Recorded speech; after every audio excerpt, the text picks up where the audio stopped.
That's attention for you. New York Congressman Jamaal Bowman, the former school principal, caught red-handed, pulling the fire alarm inside a House office building.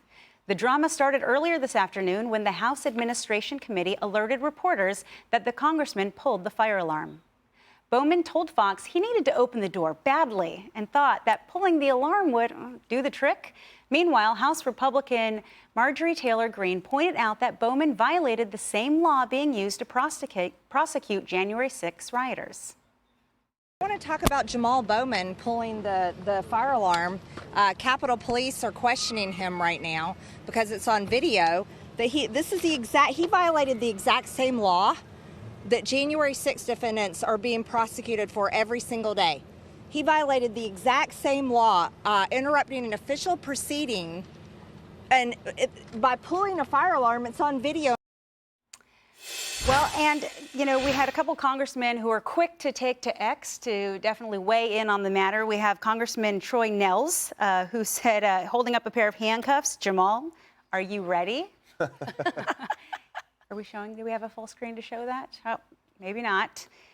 We also have Brian Mast, who put up next to each other a door and a fire alarm just to make sure that, you know, Congressman Bowman knows the difference between the two. Joey, I'm going to start with you on this. You know, first of all, they actually Marjorie Taylor Greene made a valid point. You know, was this illegal in the sense that at minimum, it is a misdemeanor in D.C. area to pull a fire alarm if you are not concerned for a true fire. At most, you also have the obstruction of official proceedings, which is what you're seeing on a lot of January 6 charges. What's your take on it? I worked in the Cannon House office building. I'd walk up a lot of steps just to get to a door. I was never on time sometimes because of all the work I had to put in to get in there. I never was in such a pinch to try to get a door open that I confused a fire alarm for a door handle. So I don't know, you know, he's obviously trying to lie his way out of this. I think I can say with a certain amount of certainty he pulled the fire alarm on purpose, and he did it to obstruct what was happening. And, you know, I just hope that, what I really hope is that Hakeem Jeffries is so mad about it that he gets handled from within. That's what I really hope. Well, you know what? We did have a reporter. There was a reporter who was able to catch up with Jamaal Bowman outside of their office, and this is what was said. You know, Bowman said, "I was rushing to make a vote. I was trying to get to a door. I thought the alarm would open a door." And the reporter asked, "So you pulled a fire alarm to open the door?" Bowman, "Yes." Reporter, how does that make sense? Bowman, what do you mean? Reporter, how do you, I mean, when have you ever pulled a fire alarm? You thought it says fire on it. Bowman, I was just trying to get my vote. The door that's usually open wasn't open, and you know, I didn't mean to cause confusion. I didn't know it was going to trip the hole. I didn't know. I mean, Jason, you were in Congress. I mean, what's your take on this? Sounds like an idiot. Let's go ahead and put that picture back up. If you look behind the congressman, there are two doors with push handles. Yeah. Now, they may have said, don't open, there's a fire, you know, it caused the fire alarm to go off. It would have achieved both. It would have opened the door and caused the fire alarm to go off. But no, he did it. He's got his hand up. I want to see a picture of what's going on there. But he should be treated. He's the one that went out there like everybody else and said, nobody's above the law. If he didn't have that little pin on his coat that says congressman, that person probably would be charged with interrupting a government proceeding. That's exactly what he did in this case. Critical time to vote. We got hours till funding runs out on the whole government. The entire Cannon office building had to be evacuated. Police were called, fire departments called, and something's got to happen to it. It's got to be a consequence. And it came on the heels of the Democrats saying they wanted more time before the vote. So I don't know. I don't know about that story. But Kevin McCarthy himself, House Majority Leader, he's saying there should be an ethics investigation. I think ethics should look at this, but this is serious. This should not go without punishment. This is an embarrassment. You're elected to be a member of Congress.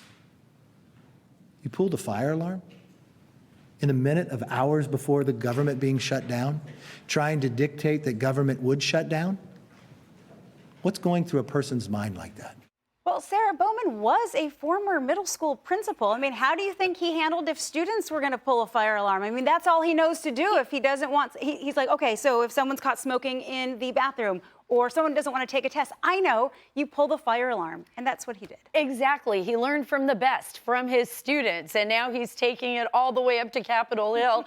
And actually, I have to say, there was a little sense of humor in this because the Democrats have been riding the high horse lately in all of this, saying, you know, oh, look at the Republicans, look at them, they're fighting in the back. You know, you got Matt Gaetz and the speaker behind the scenes, ready to throw blows. Everybody's upset, you know, on the Republican side. And now you've got the Democrats, right, who have to look at Jamaal Bowman and just be like, oh, wow, you did this to us right now, right at the very end. So it's kind of a little bit humorous, and I like the way the speaker laid it out, like he pulled the fire alarm. Just the way the speaker does that, you know, McCarthy is just so nonchalant about it. But this is definitely an eye-opener for the American people about what is going on. So anybody out there, any American who feels like, you know, we've put the best of the best in Congress, this is an example of what Nobody feels that way. I'm sorry. I mean, Jason's pretty amazing. Nobody Jason sits is around and feels amazing. that way, okay? I don't know where you got that from. That's right. But now we have evidence, pure evidence of this, right? Pure evidence of this. Jason, former member of Congress, what's your take on what McCarthy's saying? Do you think about the ethics investigation?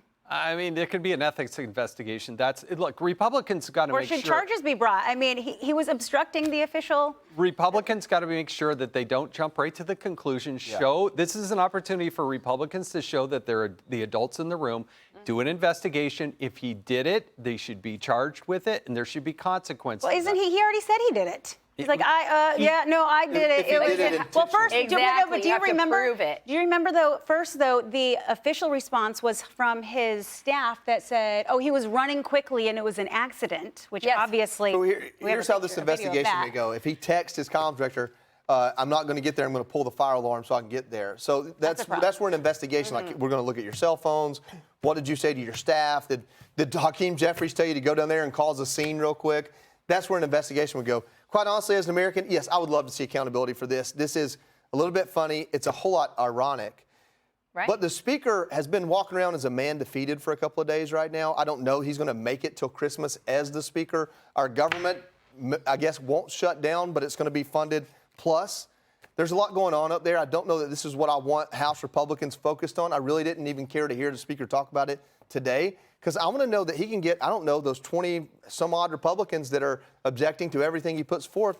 I want to see that he can lead and get them together on border or Ukraine or something to bring them back together and have some sort of party or caucus in Congress. Absolutely, and he's facing a lot of criticism right now. So you're absolutely right, Joey. I mean, the speaker needs to kind of get back on the horse, right? Unify the Republican Party, find a way to appease some of those that are going up against him. And I don't know if he's going to be able to do it, but I do think... Not all of them. I know, not all of them, and that's the point. And I think the American people are watching, you know, what's taking place, and they're going to make their decisions. They are watching a complete, embarrassing, chaotic disaster happening in Congress, in the Senate right now. It is embarrassing. Right. I do think if anybody's going to pull an alarm, let's go ahead and do it on the border. If we Yeah, get let's on the southern border, Seems let's like do a good that. time. Such a great point. Hey, Sean Hannity here. Hey, click here to subscribe to Fox News YouTube page and catch our hottest interviews and most compelling analysis. You will not get it anywhere else.